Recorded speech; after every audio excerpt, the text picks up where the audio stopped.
চলছে চলবে বন্দে মাতরম রঞ্জনাবার বিরুদ্ধে আমাদের আন্দোলন চলছে চলবে যাচ্ছে না যাবে না এই আলোটি কাজ করে রঞ্জনাবার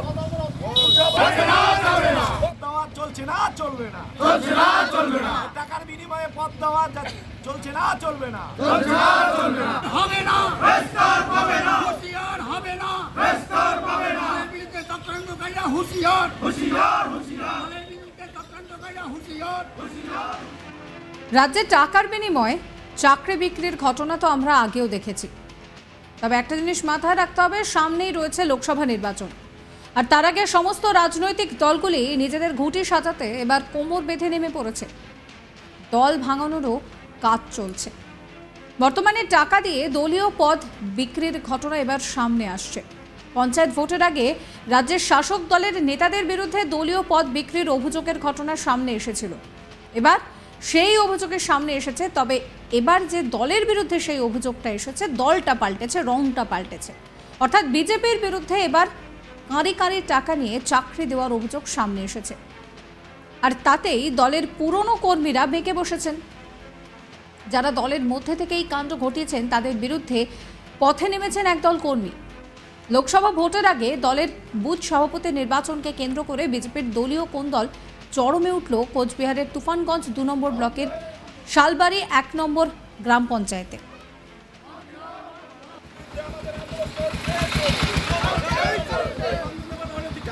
আমাদের আন্দোলন চলছে চলবে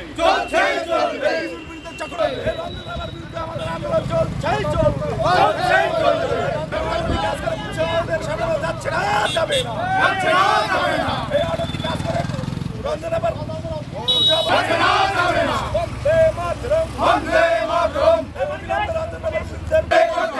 অবিলম্বে রঞ্জনাবাকে পদত্যাগ করতে হবে। চলছে না চলবে। আসলে এবার ঘটনাটা ঠিক কি হয়েছে সেটাই আপনাদেরকে জানাবো। বুধবার দলের মণ্ডল সভাপতির বিরুদ্ধে স্বজন পোষণের অভিযোগ তুলে তুফানগঞ্জ বোচামারির সংযোগকারী রাস্তা অবরোধ করে বিক্ষোভ দেখালেন দলের বিক্ষুব্ধ কর্মী সমর্থকেরা। এবারের পঞ্চায়েত নির্বাচনে শালবাড়ি 1 নম্বর গ্রাম পঞ্চায়েত দখল করে বিজেপি, কিন্তু লোকসভা নির্বাচনের আগে সেই এলাকায় বিজেপির দলীয় কোন্দল প্রকাশ্যে চলে আসায় স্বাভাবিকভাবেই অস্বস্তিতে পড়েছে গেরুয়া শিবির। বিজেপি সূত্রে খবর, লোকসভা নির্বাচনের আগে গত সোমবার শালবাড়ি 1 নম্বর গ্রাম পঞ্চায়েতের বুথ সভাপতি পদে রদবদল করা হয়। পুরনোদের বদলে নতুন করে 9 জনের নাম ঘোষণা করা হয়। সভাপতি নতুন এবং 9 জন বুথ সভাপতির নাম ঘোষণা করেন বিজেপির তুফানগঞ্জ 2 নম্বরের মণ্ডল সভাপতি রঞ্জন রাভা। দলের বিক্ষুব্ধদের অভিযোগ যে দলের নেতা কর্মীদের সঙ্গে নাকি কোনো রকম কোনো আলোচনা না করে এককভাবেই সিদ্ধান্ত নিয়ে বুথ সভাপতি মনোনীত করেছেন মণ্ডল সভাপতি। এমনকি মণ্ডল সভাপতি মোটা টাকার বিনিময়ে পুরনোদের বাদ দিয়ে নিজের কাছের মানুষকেই এই পদ দিয়েছেন বলে অভিযোগ।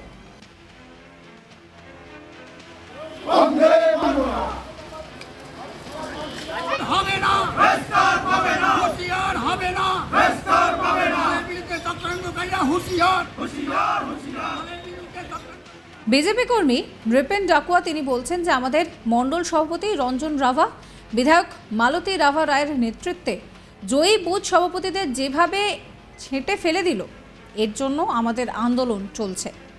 আমরা রঞ্জন রাভার পদত্যাগ চাইছি। কাটমানি না পেয়ে এই সমস্ত কাজ করেছে, এখানে রাভা রাজ চলছে।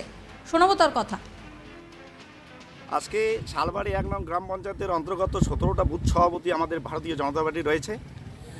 এই 17টা বুথেই যে সমস্ত বুথ সভাপতিরা অক্লান্ত পরিশ্রমের মাধ্যমে আজকে শালবাড়ি অঞ্চলে আর ক্ষমতায় নিয়ে আসছে ভারতীয় জনতা পার্টি দলটাকে, কিন্তু আমাদের মণ্ডল সভাপতি রঞ্জন রাভা এবং আমাদের বিধায়িকা মালতী রাভা রায় মহাশয়া ওনার নেতৃত্বে এবং শালবাড়ির 2-1 জনকার নেতৃত্বে আজকে এই জয়ী বুথ সভাপতিগুলো যেভাবে এরা ছেটে ফেলে দিল, এর জন্য আজকের এই আমাদের আন্দোলন। আমরা এর রঞ্জন রাভার অবিলম্বে পদত্যাগ চাচ্ছি। আমরা জেলা নেতৃত্বকে জানাচ্ছি ফোনে, ওনারা বলেছেন যে এই রকম কোনো নির্দেশ ছিল না বুথ সভাপতিদের চেঞ্জ করা।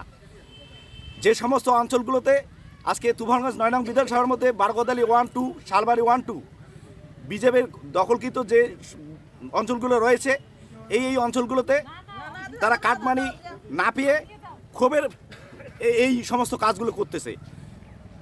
এখানে রাবারাজ চলছে। এই রাবারাজকে ঠেকাতে আজকের আমাদের এই আন্দোলন। আমরা আমাদের আন্দোলন চালিয়ে যাব যতক্ষণ না পর্যন্ত আমাদের এই সুরা না হয়। অন্যদিকে বিজেপি কর্মী রতন তিনি বলছেন যে রঞ্জন রাভা রাতের অন্ধকারে টাকার বিনিময়ে জেলার নির্দেশকে রীতিমতো অমান্য করেছেন, বুথ সভাপতিদের চেঞ্জ করেছেন, তার জন্য আমরা রাস্তায় নেমেছি। অঞ্চল কমিটি এই সমস্ত কিছু জানে না। শোনাবো তার কথাও। অন্ধকারে আমাদের মণ্ডল সভাপতি রঞ্জন রাভা টাকার বিনিময়ে বুথ সভাপতিদের চেঞ্জ করছে, সেটা কোনোভাবে নেই। আমরা মণ্ডল সভাপতি জেলার নির্দেশকে অমান্য করে ও শুধু রাজত্ব কায়েম করার জন্য ওর মততে এগুলো হচ্ছে। তার জন্য আজকে আমরা রাস্তায় পড়ছি। আমরা আন্দোলনের মাধ্যমে রঞ্জন রাভাকে বুঝিয়ে দিতে চাচ্ছি যে ওর অবিলম্বে মণ্ডল সভাপতি পদ থেকে পদত্যাগ করা উচিত। দাস, পাটোয়ারি, কুঙ্গর, আমার নাম যেমন রতন কুঙ্গর, কাঞ্চন মান্তা, যেমন ধনঞ্জয় দাস, এটা সুশান্ত দাস, মানিক বাড়িয়া, তারপরে প্রদীপ দাস, তারপরে ওর নাম যেন কি সাইরুল ব্যাপারী, সংখ্যালঘু থেকে একজন, সেটাও বঞ্চিত। সরকারলঘু থেকে ওখানে দীর্ঘদিন ধরে যখন মানে বিজেপির নিঃসন্ধানের ধারার লোক ছিল না, একমাত্র সাইরুল ব্যাপারী ওই 27 নম্বর বুথে একমাত্র নিঃসন্দ হচ্ছে। আর এখন সাইরুল চলবে না, সভাপতির নেতৃত্বে হচ্ছে। অঞ্চল কমিটি জানে না, এটা 2 একজনের রাতের অন্ধকারে করছে। যদিও নিজের বিরুদ্ধে ওঠা সমস্ত অভিযোগ অস্বীকার করেছেন মণ্ডল সভাপতি রঞ্জন রাভা। তার দাবি যে এই সমস্ত অভিযোগ মিথ্যে। বিজেপি নাকি কখনোই টাকা দিয়ে পদ দেয়নি আর ভবিষ্যতেও কোনোদিন দেবেন না। রঞ্জন রাভা তিনি বলছেন যে দলের শৃঙ্খলা মেনে কোর কমিটির বুথ সভাপতির নাম ঘোষণা করা হয়েছে। বিজেপি কখনো টাকা দিয়ে পদ দেয়নি আর দেবেও না। এই সমস্ত ভুল কথা। শোনাবো তার কথা। না না, মনে কর ওইখানে যে দলের যে শৃঙ্খলা বদ্ধতা মনে কর রাখিয়া আমরা দলের মনে কর যে কোর কমিটি বসিয়া সেখানে আমার সিদ্ধান্ত নেওয়া হয়। নেওয়ার পরে মনে কর বুথ সভাপতি বানানো হয়েছে। আর যেগুলো মনে কর বুথ সভাপতি মনে কর বানানো হয়েছিল, বাদ দেওয়া হয়েছিল, সেইখানে কিছু বুথ সভাপতি দলের মনে কর একটু ছিল, তাই রেজিস্ট্রেশন করে আমরা মনে কর দলটা গিয়ে মনে কর বাদ দেওয়া হয়েছে। আর কিছু কিছু মনে কর বুথ সভাপতি মনে কর নিজের বিজেপি পার্টিতে মনে কর নিজের মনে কর সম্পত্তি ভাবে, তারা জানে না দলের মনে কর যে মনে কর পদবরটা করছে সেইটা মনে কর ব্যয় আইনি। সেইখানে মনে কর দলের থাকিয়ে সিদ্ধান্ত নেওয়া হবে। আপনার নামে একটা অভিযোগ করছে যে টাকা নিয়ে আপনি চেঞ্জ করেছেন। না না, বিজেপি পার্টি মনে কর কোনোদিন টাকা দিয়ে মনে কর কেউকে পদ দেয়নি আর দেবেও না। আপনাদের দলের লোকই বলছে। না না, এটা ভুল ধারণা কথা।